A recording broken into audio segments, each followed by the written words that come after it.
Information warfare, बुद्धि भेद करना, व्यक्ति को बताना ही नहीं कि वो क्या है, उसको भ्रमित करना। और इसलिए इस वैचारिक लड़ाई में हम पिछड़ गए, क्योंकि इसके संसाधन हमारे पास नहीं रहे। हमको कहा गया कि 2 बच्चे सबसे अच्छे, कहा ना, और खुद 4-4 बीवियां और 44 करते रहे। हमने भी कहा अरे नहीं, ये तो उनका अधिकार है।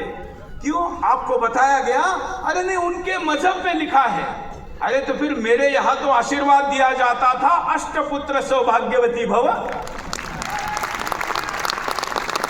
तो जब ये कानून लाया गया, हालांकि ये कानून नहीं था, केवल नारा दिया गया था, हम दो हमारे दो, लेकिन हिंदू ने इसको वेद मंत्र की तरह माना और एकदम से संख्या घट गई।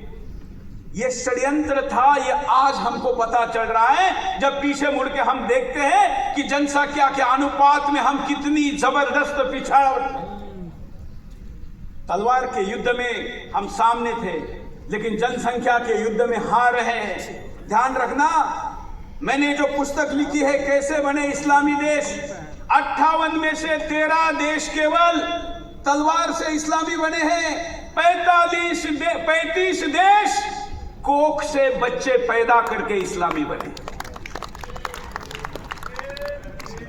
इसके अंदर मैंने सूची दी है, हर देश 5 अवस्था से गुजरता है और उन 5 अवस्थाओं में से तीसरी और संयुक्त चौथी अवस्था में हम पहुंच चुके हैं।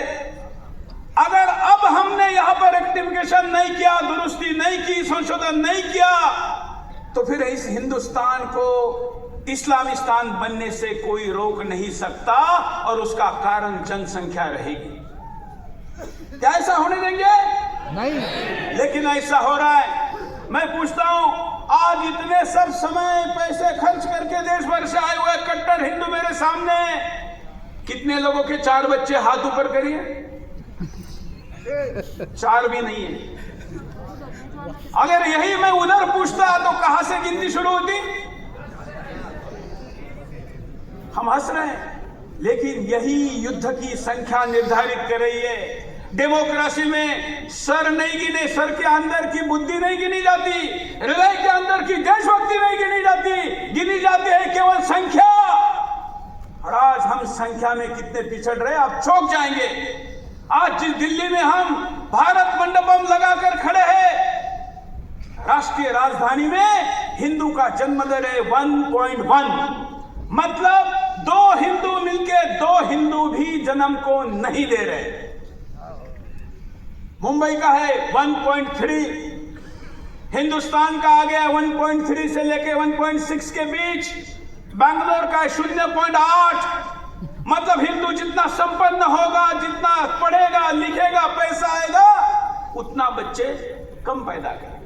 और अब तो यही तक निर्भर नहीं रहा है, अब तो कहा जा रहा है, पहले तो 2 कह रहे थे, अब कहते थे 1 बच्चा सबसे अच्छा। और अब तो ये भी स्थिति आ गई कि बच्चे क्यों चाहिए। आजकल आप देखते होंगे फिल्मों में, बॉलीवुड के थ्रू, हॉलीवुड के थ्रू, यहां तक कि न्यूज चैनलों के डिबेट में, पुस्तकों में कहा रहे हैं कि अरे बच्चे झंझट है। ऐसे कुछ हिंदू धर्म के नाम पर आचार्य भी आ गए हैं जो हमारी लड़कियों को कहते हैं कि क्यों बच्चे पैदा कर रहे हो। ये हिंदू धर्म के आचार्य नहीं है, अगर है तो ये शुक्राचार्य है, ये जिहादी है, भगवे भेष में हिंदू धर्म को बदनाम कर रहे हैं। जिस धर्म में ये कहा गया है कि बाप से बेटा सवय होना चाहिए, जिस धर्म में कहा गया है कि अगली पीढ़ी निर्माण आपका आद्य कर्तव्य है, उस पीढ़ी में कोई कैसे कह सकता है कि आपको शादी नहीं करनी चाहिए, बच्चे पैदा नहीं करने चाहिए। आज ये कहा जा रहा है, दुर्भाग्य से हमारी